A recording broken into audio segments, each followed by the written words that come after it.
آئیے سمجھتے ہیں کہ اسرائیل اتنا طاقتور کیسے ہو گیا۔ کہانی کچھ یوں شروع ہوتی ہے کہ ایک امیر مسلمان شخص گری اے سی کی ٹھنڈک سے سو کر صبح سیکو 5 کے الارم سے اٹھتا ہے، کولگیٹ سے برش کرتا ہے اور جلٹ سے شیو کر کے لکس صابن اور ڈاو شیمپو سے نہاتا ہے، اور نہانے کے بعد لیوس کے پینٹ، پولو کی شرٹ اور گچی کے شوز، جوکی کے سوکس پہن لیتا ہے۔ چہرے پر نیویا کریم لگا کر نیسلے فوڈ سے ناشتہ کرنے کے بعد ریبن کا چشمہ لگا کر ہونڈا کی گاڑی میں بیٹھ کر کام پر نکلتا ہے۔ اور کہانی کچھ یوں آگے بڑھتی ہے کہ راستے میں ایک جگہ سگنل بند ہوتا ہے تو وہ جیب سے آئی فون 14 پرو میکس نکالتا ہے اور زونگ پر 4G انٹرنیٹ چلانا شروع کر دیتا ہے۔ اتنے میں سبز بتی جلتی ہے۔ آفس پہنچ کر HP کے کمپیوٹر میں کام میں مشغول ہو جاتا ہے۔ کافی دیر کام کرنے کے بعد اسے بھوک محسوس ہوتی ہے تو وہ میک ڈونلڈ سے کھانا اور ساتھ میں نیسلے کافی بھی منگواتا ہے۔ کھانا کھانے کے بعد نیسکیفے کی کافی پیتا ہے اور پھر تھوڑا آرام کرنے چلا جاتا ہے۔ کچھ دیر آرام کرنے کے بعد وہ تازہ دم ہونے کے لیے ریڈ بل پیتا ہے اور پھر دوبارہ کام میں مشغول ہو جاتا ہے۔ تھوڑا بوریت محسوس ہونے پہ جیب سے ایپل کے آئی پوڈس نکال کے انڈین گانے سنتا ہے، ساتھ میں TCS سے ایک پارسل بیرون ملک بھجواتا ہے اور پیناسونک کے لینڈ لائن سے اطلاع کر دیتا ہے اور پارکر کے پین سے ایک نوٹ لکھتا ہے۔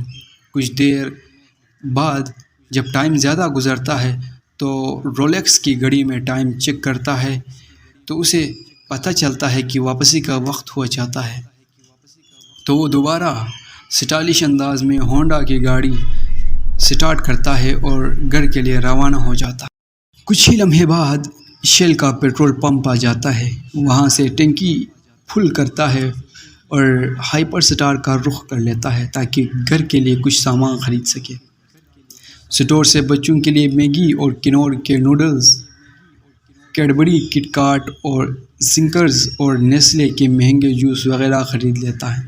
سپر اسٹور کے ساتھ ہی پیزا ہٹ سے وہ بیوی بچوں کے لیے پیزا اور KFC سے برگر کی ڈیل بھی خرید لیتا ہے۔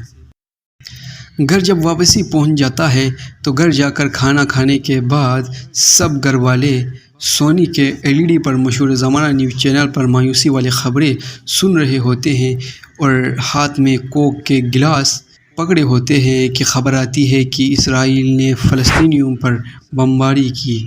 یہ سن کر وہ آگ بگولا ہو جاتا ہے اور اونچی آواز میں بولتا ہے، آخر اسرائیل اتنا طاقتور کیسے ہو گیا؟ دوستو، کتنا معصوم ہے نا یہ مسلمان جس کو پتہ نہیں کہ اسرائیل اتنا طاقتور کیسے ہو گیا۔ تو ان سارے مسلمانوں کو ہمارا یہ جواب ہے کہ یہ سب چیزیں استعمال کرنے سے اسرائیل اتنا طاقتور ہو گیا، ورنہ ایک چھوٹی سی ملک کی اتنی طاقت، اتنی ہمت کہاں کہ وہ مڈل ایسٹ کے سارے مسلمان کنٹریز کو ڈرا سکیں۔